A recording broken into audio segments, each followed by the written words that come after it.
আসসালামু আলাইকুম দর্শক মণ্ডলী, আরও একবার স্বাগতম জানাচ্ছি মিক্সার ওয়ার্ল্ডে, যেখানে কোনো গল্পগুজব নয়, ক্রিকেট কথা বলে। আজকের আলোচনায় আমরা এবারের বিপিএল এর দুটি সারপ্রাইজিং আপডেট নিউজ বিস্তারিতভাবে কভার করার চেষ্টা করব। সো বুঝতেই পারছেন ভিডিওটা কতটা ইনফরমেটিভ হতে যাচ্ছে, তাই পুরো ভিডিওটি শেষ পর্যন্ত দেখার জন্য আপনাদের সবাইকে বিশেষভাবে অনুরোধ করছি। এবার চলুন বিস্তারিত জেনে নেওয়া যাক। বাংলাদেশ প্রিমিয়ার লিগ বিপিএল এর এবারের আসরকে কেন্দ্র করে রাজশাহী ওয়ারিয়র্সের চমক যেন থামছেই না। ইতিমধ্যে ডিরেক্ট সাইনিং এর 4 জন এবং নিলাম থেকে দুর্দান্ত পারফর্মার সব কিনে দল সাজিয়ে সবার বেশ প্রশংসায় সিক্ত হচ্ছে রাজশাহীর ফ্র্যাঞ্চাইজি। আর বিপিএল এর নিলামের একদিন পরেই আরও একটা চমক নিয়ে এসেছে Rajshahi Warriors. Bangladesh Premier League BPL কে সামনে রেখে পাকিস্তানি অলরাউন্ডার হুসেইন তালাতকে দলে ভিড়িয়েছে রাজশাহী ওয়ারিয়র্স। এক বিবৃতিতে বিষয়টি নিশ্চিত করেছে রাজশাহী ফ্র্যাঞ্চাইজি। এর আগেও বিপিএল এ খেলেছেন এই all-rounder. Bangladesh Premier League BPL এর গত আসরে চিটাগং কিংসের হয়ে খেলেছিলেন তালাত। 3 ম্যাচে মোটে 42 রান করেছিলেন এই অলরাউন্ডার। এর মধ্যে এক ম্যাচেই করেছিলেন 40 রান। 3 ম্যাচে নেন 1 উইকেট। এর আগে গত 30 নভেম্বর বিপিএল এর নিলাম শেষ হওয়ার মাত্র কয়েক মিনিট পরেই সবাইকে বেশ বড়সড় চমক দিয়েই আরেকটি ডিরেক্ট সাইনিং এর ঘোষণা দেয় উত্তরবঙ্গের নবাগত এই দলটি। নিলামের আগেই বেশ বড়সড় গুঞ্জন চাউর হয়েছিল শ্রীলঙ্কান জাতীয় দলের তারকা পেসার বিনুরা ফার্নান্দোকে নাকি রাজশাহী ওয়ারিয়র্স দলে ফেরাতে চায়। আর গত 30 নভেম্বর সেই গুঞ্জনটাই সত্যি করে নিজেদের অফিসিয়াল ফেসবুক পেজের একটি পোস্টের মাধ্যমে বিষয়টি নিশ্চিত করেছে ফ্র্যাঞ্চাইজিটি। আপনাদের সবাইকে অবগত করতে চাই, এর আগেও বাংলাদেশ প্রিমিয়ার লিগ বিপিএল এ খেলতে দেখা গেছে শ্রীলঙ্কার এই পেসারকে, যিনি বিপিএল এর 2024-25 মৌসুমে চট্টগ্রাম কিংসের হয়ে 9 ম্যাচে 7 উইকেট শিকার করেন, যেখানে তার সর্বোচ্চ বোলিং ফিগার ছিল 18 রানে 2 উইকেট।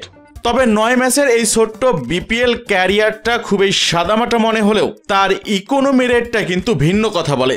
মাত্র 6.20 ইকোনমি রেটে এই 9 ম্যাচে বোলিং করেছেন তিনি। নিলামের আগে পরে মিলিয়ে বেশ গোছানো দল সাজিয়েছে রাজশাহী ওয়ারিয়র্স। নিলামের আগেই তানজিদ হাসান তামিম, নাজমুল হোসেন শান্ত, মোহাম্মদ নওয়াজ এবং সাহিবজাদা ফারহানকে দলে নেয় রাজশাহী। এরপর নিলাম থেকে জিসান আলম, তানজিম হাসান সাকিব, ইয়াসির আলী চৌধুরী রাব্বি, আকবর আলী, রিপন মন্ডল, হাসান মুরাদ, আব্দুল গাফফার সাকলাইন, এস.এম. মেহরাব, রবিউল ইসলাম, ওয়াসি সিদ্দিকী এবং মুশফিকুর রহিমের মতো ক্রিকেটারদের নেয় তারা। এছাড়াও নিলাম থেকে বিদেশিদের মধ্যে দুশান হেমন্ত এবং জাহানদাদ খানকে স্কোয়াডে অন্তর্ভুক্ত করে হান্নান সরকারের কোচিংয়ে থাকা এই ফ্র্যাঞ্চাইজিটি। দলে আরও চমক আছে বলে ইতিমধ্যেই জানিয়েছেন হান্নান সরকার। তবে এবার যাওয়া যাক আমাদের এই ভিডিওর আজকের মূল আলোচনায়, যেটা হচ্ছে অবিকৃত মুশফিকুর রহিম আর মাহমুদুল্লাহ রিয়াদকে আরও বেশি টাকায় নাকি কিনতে চেয়েছিল রাজশাহী আর Rangpur. Bangladesh Premier League BPL এর নিলামে এ এবং বি ক্যাটাগরিতে খেলোয়াড় ছিলেন 14 জন। প্রতিটি দলের জন্য এখান থেকে 2 জন খেলোয়াড় নেওয়ার বাধ্যবাধকতা ছিল। 6 দল 2 জন করে 12 জন কিনে ফেলার পর বাকি ছিল 2 জন। সেই 2 জনেই মুশফিকুর রহিম আর মাহমুদুল্লাহ রিয়াদ। 2 জনের কেউই এখন অবশ্য আর আন্তর্জাতিক টি-20 খেলেন না, কিন্তু মুশফিকুর রহিম আর মাহমুদুল্লাহ রিয়াদের মতো এই 2 তারকা ক্রিকেটারের বিপিএল এর নিলামে দল না পাওয়ার ঘটনা অনেকেই বিস্মিত করে। নিলামকারী মুশফিকুর রহিম আর মাহমুদুল্লাহ রিয়াদের নাম ডেকেছেন, কিন্তু 6 দলের কেউই সাড়া না দেওয়ায় আনসোল্ড বা অবিকৃত থেকে গেছেন।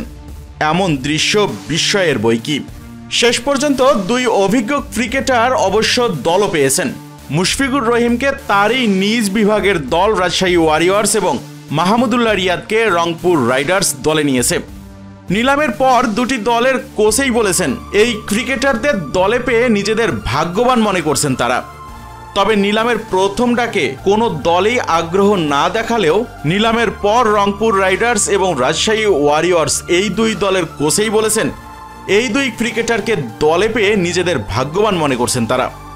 নিয়ম অনুযায়ী অবিকৃত খেলোয়াড়দের নাম পরে ডাকা হয়, তখন তার ক্যাটাগরি এক ধাপ নেমে যায়। মুশফিক ও মাহমুদুল্লাহ দুজনেই বি ক্যাটাগরিতে ছিলেন, যাদের ভিত্তিমূল্য ছিল আবার 35 লক্ষ টাকা। নিয়ম অনুযায়ী তাদের পরের বার ডাকলে সি ক্যাটাগরি হওয়ার কথা, যার ভিত্তিমূল্য আবার 22 লাখ টাকা। তবে বাংলাদেশ ক্রিকেট বোর্ড বিসিবির পরিচালক ইশতিয়াক সাদিকের প্রস্তাবে 2 জনকে আবারও বি ক্যাটাগরিতেই তোলা হয়। তখন মুশফিকুর রহিমের জন্য রাজশাহী আর মাহমুদুল্লাহ রিয়াদের জন্য রংপুর রাইডার্স ছাড়া অন্য কোনো দল বিট না করলে ভিত্তিমূল্যেই বিক্রি হন এই 2 ভাইরা ভাই।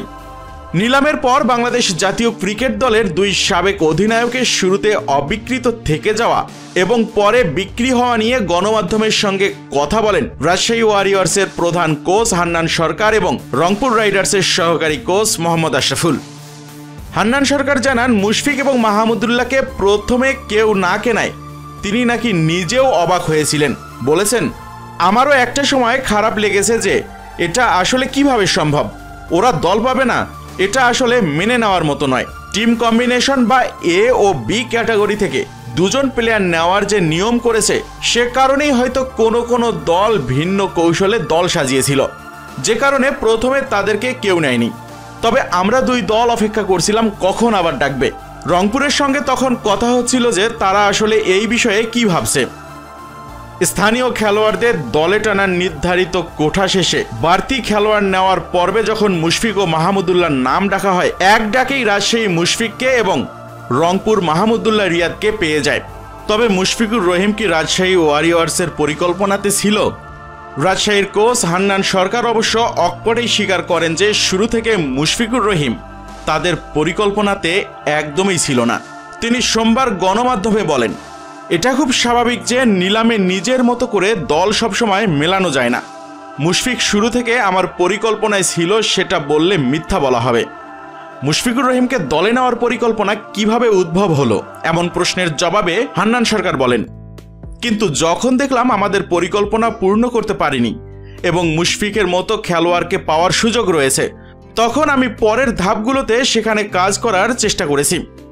তিনি আরও বলেন, নিলামের বাকি খেলোয়াড়দের তুলনায় মুশফিকুর রহিমের মান এবং অভিজ্ঞতার সমকক্ষ কেউ ছিলই না। দেশের স্বনামধন্য এই কোচ বলেছেন, ওই সময়ে আর যারা ছিল তারা মুশফিকুর রহিমের কাছাকাছিও না। সেই জায়গায় আমি ছাড় দিয়েছি, ভাবছিলাম ছোটদের থেকে মানে তরুণদের থেকে যদি পাই তো পেলাম, আর না পেলে মুশফিকের জন্য অপেক্ষা করব। এছাড়াও বাজেট ব্যবস্থাপনাও মুশফিকুর রহিমকে দলে নিতে বড় ভূমিকা রেখেছে বলে জানান রাজশাহীর এই কোচ। তাই মুশফিকের জন্য 1 কোটি টাকা পর্যন্ত যেতেও প্রস্তুত ছিলেন হান্নান সরকার। সবারই অনেক টাকা বেঁচে গিয়েছিল, আমারও যা ছিল তা খরচ করতে আর বাধা ছিল না। ওইভাবেই হিসাব করে আমি মুশফিকের জন্য টাকা রেখেছিলাম এবং তখন মুশফিকের জন্য 1 কোটি পর্যন্ত যেতেও প্রস্তুত ছিলাম। সৌভাগ্যবান যে আমরা কম দামেই মুশফিককে পেয়ে গেছি। ওই সময় ভাবনায় ছিল মুশফিককে যে করে হোক আমি নিবই। আমাদের কিপিং অপশনে আকবর আলী আছে, মুশফিকের মতো আরেকজন অভিজ্ঞ ক্রিকেটার পেয়েছি আলহামদুলিল্লাহ। এছাড়াও মুশফিকুর রহিমকে দলে পাওয়া রাজশাহীর স্কোয়াড পরিকল্পনাকে আরও শক্তিশালী করেছে বলে মন্তব্য করেন তিনি। বলেছেন, মুশফিককে পাওয়াটা আমার জন্য একটা বিশাল লাভজনক ব্যাপার। স্বাভাবিকভাবেই দলের জন্য একটা প্যাকেজ তৈরি হয়েছে। এদিকে রংপুর রাইডার্সের টিম ডিরেক্টর শাহনিয়ান তানিমও মনে করেন মাহমুদুল্লাহ রিয়াদকে তারা কম দামেই পেয়ে গেছেন। তিনি বলেছেন, আমাদের বিস্মিত করেছে, তবে রয়ে যাওয়ার পর আমরা নেওয়ার বিষয়ে আত্মবিশ্বাসী ছিলাম। সৌভাগ্যবান যে ভিত্তিমূল্যে পেয়েছি, তিনি আরও বেশি ডিজার্ভ করেন। এছাড়াও রংপুর রাইডার্সের সহকারী কোচ মোহাম্মদ আশরাফুলও মাহমুদুল্লাহ রিয়াদকে দলে পাওয়ায় বেজায় খুশি। বলেছেন, মুশফিক ও মাহমুদুল্লাহর মতো বাংলাদেশের বড় দুজন সুপারস্টার আমাদের পরিকল্পনায় ছিল। শেষ মুহূর্তে যেহেতু পেয়েছি আমরা নিজেদের ভাগ্যবানই মনে করছি।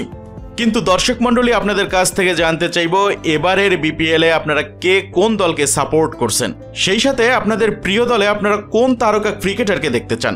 আপনার চিন্তাভাবনাগুলো টাইপ করুন নিচে কমেন্ট সেকশনে। ভিডিওটি ভালো লাগলে লাইক দিন, শেয়ার করে জানিয়ে দিন আপনার ফ্রেন্ডস অ্যান্ড ফ্যামিলিকে। আর হ্যাঁ, চ্যানেলে যদি নতুন হয়ে থাকেন তাহলে দয়া করে অবশ্যই সাবস্ক্রাইব করতে ভুলবেন না মিক্সার ওয়ার্ল্ডে, কারণ এখানেই আপনি পাচ্ছেন বাংলাদেশ ক্রিকেটের সবচেয়ে বিশ্লেষণধর্মী আপডেটগুলো। আজ এ পর্যন্তই, দেখা হবে পরের কোনো ভিডিওতে। ততক্ষণ পর্যন্ত সবাই ভালো থাকুন, সুস্থ থাকুন এই কামনাই করি। আর ভিডিওটা শেষ পর্যন্ত দেখার জন্য আপনাদের সবাইকে আন্তরিকভাবে ধন্যবাদ জানাই। ধন্যবাদ সবাইকে।